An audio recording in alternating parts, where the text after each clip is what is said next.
Hello everyone, good evening. मैं दीपक कौशिक शिक्षा विधि में आप सबका स्वागत करता हूं। क्वेश्चंस ये जो है क्वेश्चन है ऑलरेडी मैं शेयर कर चुका हूं व्हाट्सएप और टेलीग्राम ग्रुप पे। आप लोगों ने देखा होगा, उम्मीद करता हूं सॉल्व करने की कोशिश भी की होगी। ये क्वेश्चन मैंने नहीं बनाया, जैसा कि मैंने स्टेटस के अंदर बताया था कि ये क्वेश्चन एक टेस्ट सीरीज से पूछा गया था। ठीक है, मुझे एक्चुअली टेस्ट सीरीज भी नहीं पता कौन सी है, क्योंकि मेरे पास डाउट आया था इस क्वेश्चन का। तो बड़ी लंबी सी स्टेटमेंट है, और देखो ऐसे बहुत सारी टेस्ट सीरीज है जो ऐसे क्वेश्चन जनरेट करते हैं, बना देते हैं, बहुत टफ बनाने की कोशिश करते हैं ताकि आपको डर लगे और आप उन्हें कोर्स परचेज करें। फिर उनको लगता है कि नहीं यार, ये जिस यहाँ से आया है, तो सोल्यूशन भी अगर आप देखते हैं भाई, आपको लगता है कि जिसने बनाया बड़े अच्छे अच्छे क्वेश्चन वो करवाता होगा। इसका सोल्यूशन ऐसे शुरू होता है, ऐसे यहाँ से, और यहाँ आके इसका सोल्यूशन खत्म होता है। पता नहीं दो दो तीन तीन वेरिएबल लेट करना एंड सो मैनी, पता नहीं अजीब अजीब तरीके होते हैं। ठीक है, तो देखो सिंपल सी बात, थोड़ा वार्म अप करवा देता हूँ आपका। एक छोटी सी बात, आपको मिक्सचर, जब भी आप क्वेश्चन देखते हैं मिक्सचर एलिगेशन का, खासकर मिक्सचर कंसेप्ट पे, तो आपको पता होना चाहिए भाई, अगर 100 लीटर सॉल्यूशन आपके पास है, फॉर एग्जांपल कह रहा हूँ, और 4:1 में है मिल्क और वाटर, 4:1 में क्या है, मिल्क और वाटर। अगर आप इसमें से 20 लीटर बाहर भी निकाल देंगे ना मिक्सचर, 80 बचेगा। उसके अंदर भी मिल्क और वाटर की 4:1 ही रहती है। ये सिंपल बात है, क्योंकि 20 जो लीटर निकला है उसके अंदर मिल्क के 4 हिस्से और वाटर का एक हिस्सा निकला है। तो जो फर्स्ट रिमूवल होता है उसके बाद मिक्सचर की कंसेंट्रेशन पे, सॉरी मिक्सचर की रेशियो पे कोई फर्क नहीं पड़ता। मिक्सचर की रेशियो कांस्टेंट रहती है पहले रिमूवल के बाद। जब भी आप मिक्सचर एलिगेशन पढ़ते हैं, आपका हर एक टीचर आपको ये बात रटवाता है। बहुत सिंपल चीज़ है ये, ठीक है ना। इतनी सी बात आपको पता होनी चाहिए। बाकी सोचने का लॉजिक, अर्थमेटिक में फिर भी कहता हूँ कि सारा सिर्फ आपका थिंकिंग प्रोसेस कितना अच्छा है, आप सोचते कैसे हैं, इस पर सारा अर्थमेटिक आपका डिपेंड करता है। चलिए पढ़ते हैं। 2 beakers A and B contains water and 100% acid respectively. 2 beaker A और बी हैं जिनके अंदर प्योर वाटर और प्योर एसिड है। The ratio of total capacity of A and B is 7:5। चलिए ठीक है। Now x litre of acid from beaker B is poured into beaker A. Then y liter of the solution from beaker A is poured into beaker B. After the entire operation, the concentration of acid in beakers A and B are 30 and 70% respectively. Find x ratio y. वही बात कह रहा हूँ ना मैं, तो जो करवाने के स्टैंडर्ड तरीके और जो सोच है, अब जिसने बनाया है ना ये क्वेश्चन, उसको भी नहीं पता था कि कहीं कोई बैठा हुआ इसको इतनी आसानी से भी कर पाएगा। ठीक है, उनको लगा था बड़ा टफ क्वेश्चन उन्होंने जनरेट किया है, लेकिन ये तो बहुत आसान हो गया हमारे लिए। कितनी बड़ी गलती उसने कर दी, छोटी सी बात बता के देखता हूँ।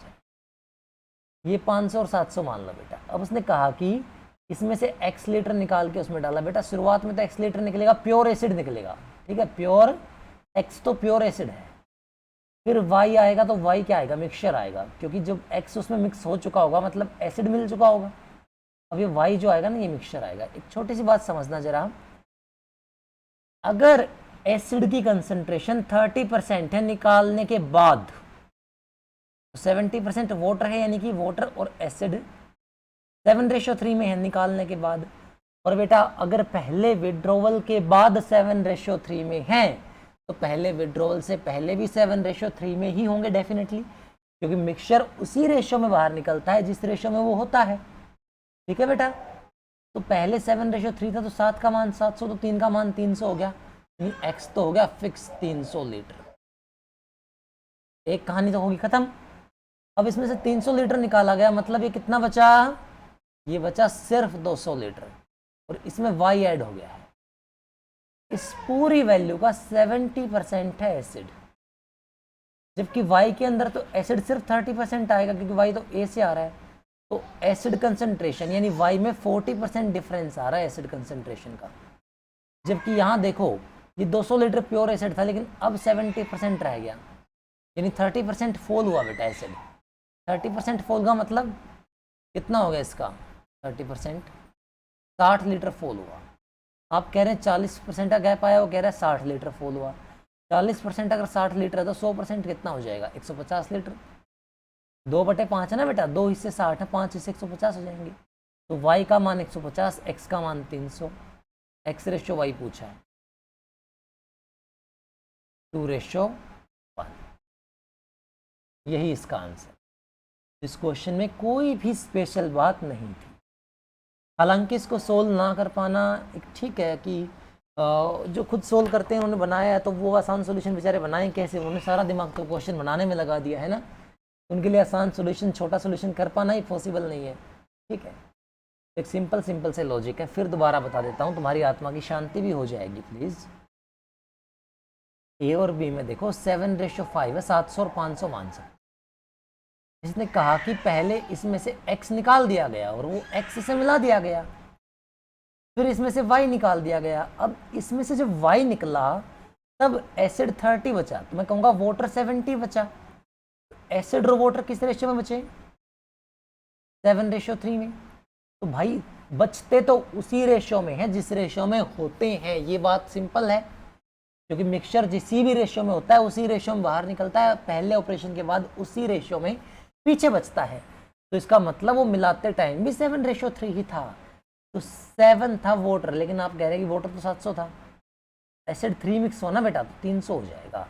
तो x एसिड मिक्स हुआ था, x का मान कितना हो जाएगा 300, x निकला किस में से था 500 में से, 300 निकल गया, यानी 200 लीटर एसिड बचा और इसमें y सॉल्यूशन ऐड हो गया। अब एक बात बताओ, y के अंदर तो एसिड 30% आया था, लेकिन इस पूरे में एसिड 70% रह गया, जो प्योर 100% एसिड था वो 70% रह गया, क्योंकि 30% एक्स्ट्रा मिक्स हुआ था। तो डिफरेंस कितना आया? ये 40% कंसंट्रेशन का डिफरेंस आया भाई, और इसने 30% का लॉस करा दिया। 200 का 30% कितना होगा? 60।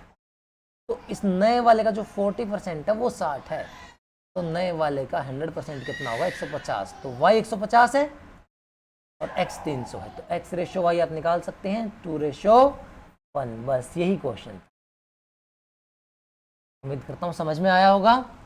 आप इजीएस्ट सॉल्यूशन देखना चाहते हैं, चैनल को सब्सक्राइब करें, वीडियो को शेयर करें और अच्छी लगी हो तो लाइक करना ना भूलें। All the best to all of you. Jai Hind.